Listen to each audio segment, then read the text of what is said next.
donc de sortir par exemple des aires phocariennes voilà du sentiment de la toute-puissance française d'ailleurs qui a dégringolé la France qui est septième puissance mondiale aujourd'hui et du fait notamment d'une chute économique.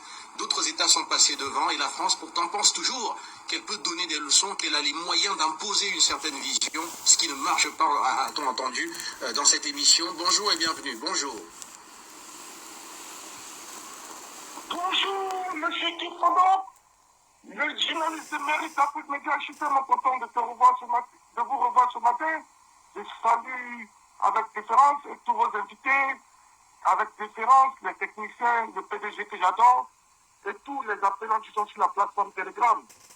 Et en ce qui concerne la problématique de ce matin, voilà ce que je prêche à quiconque veut m'entendre, que l'Afrique souffre du délit d'initié de la part de la France. Pourquoi je dis cela?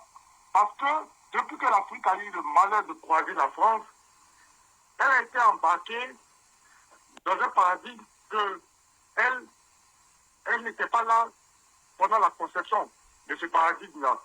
Dans un paradigme que seule la France contrôle les tenants et les aboutissements, mais que l'Afrique n'a aucune connaissance des tenants et des aboutissements.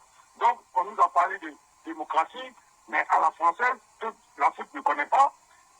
On nous a parlé comment on appelle ça même, ils nous disent qu'ils sont droits de l'homme, égalité, mais que dans leur culture à eux, mais qui n'a rien à voir avec notre culture, ils nous ont forcé à des langues, ils nous ont forcé à une éducation, à tout quoi, à une spiritualité qui est carrément différente du paradigme africain.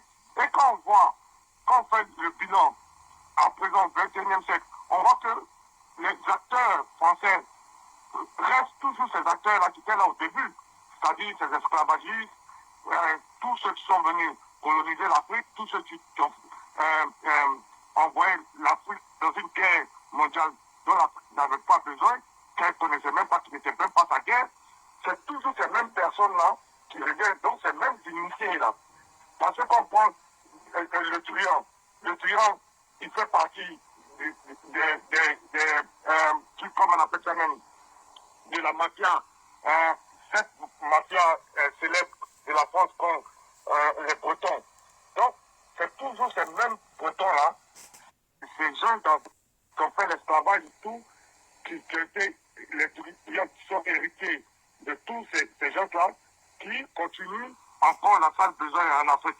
Donc, c'est un délit d'initié.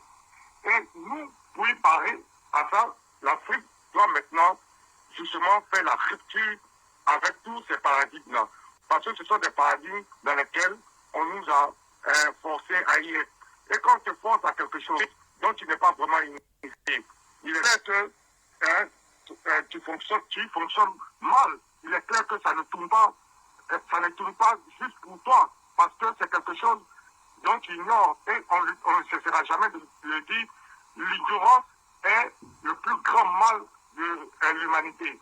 Donc, pour nous maintenant, pour qu'on puisse être dans quelque chose qu'on connaît, qu'on contrôle, c'est de faire évidemment la rupture avec ce qu'on ne connaît pas, qui est le paradigme français, donc de faire la rupture avec la France et de restaurer ce qu'on connaît. C'est-à-dire, ce qu'on connaît, c'est tout le paradigme africain, c'est-à-dire notre démocratie, c'était par consensus, c'est-à-dire qu'au village, pour nommer un chef, on invite toutes les familles et par consensus, on nomme le chef. Et avant nos règlements de problèmes, c'était par consensus.